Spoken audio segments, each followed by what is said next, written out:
जोंनि दिनैनि प्रेस मिट लानायनि गुबै थांखियानो जाहैबाय फैगौ बिसायख'थियाव जोंनि जि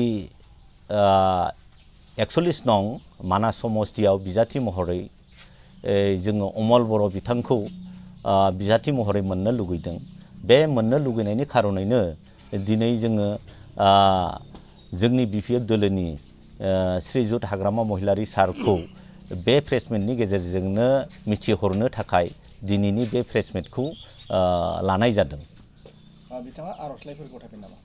बिथाङा दाख्लैबावै 13 तारिख खालि अलरेडि बिपिएफ दोलोनिनो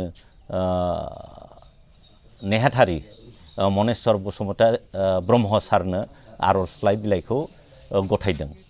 बिथाङा टिकेट मोनोब्ला देरहासारनायखौ आखा खालामदों नोंथांमोना? रायजो राजानिफ्राय माबायदि हेफाजाबखौ मोनदों? निस्सय जोङो रायजो राजानिफ्राय जथेस्थ'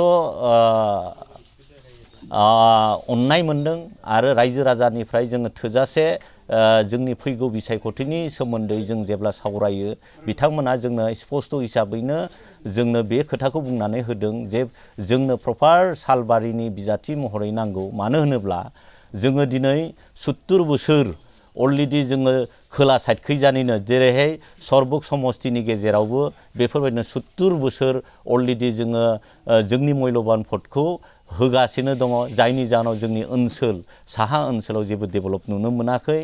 बेफोरबायदिनो भबानिपुर समस्तियावबो बेफोरबायदिनो 70 बोसोरसो जालांबाय।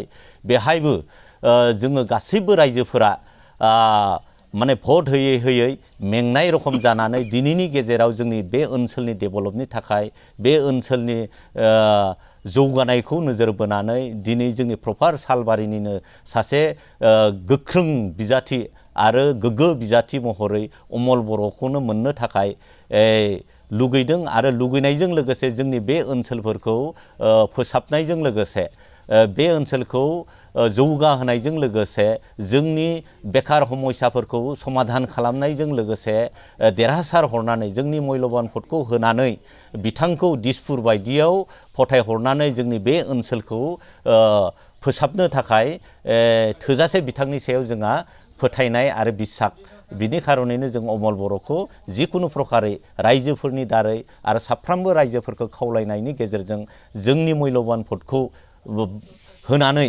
जाहाथे अमल बर'खौ जों गुवाहाटीहालागै फथायहरनो हायो बेखौनो खावलायदों।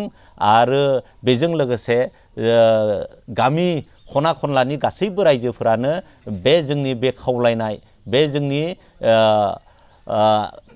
आर'ज गाबहैनाय बेखौ बिथांमोना गनायना लानानै निस्सय फैबाय थानाय जे बिसायख'थियाव बिधान सभानि जि बिसायख'थियाव बेहाय भट होनानै देरहासार हरगोन होननानै थोजासे जोंखौ प्रतिश्रुति होदों।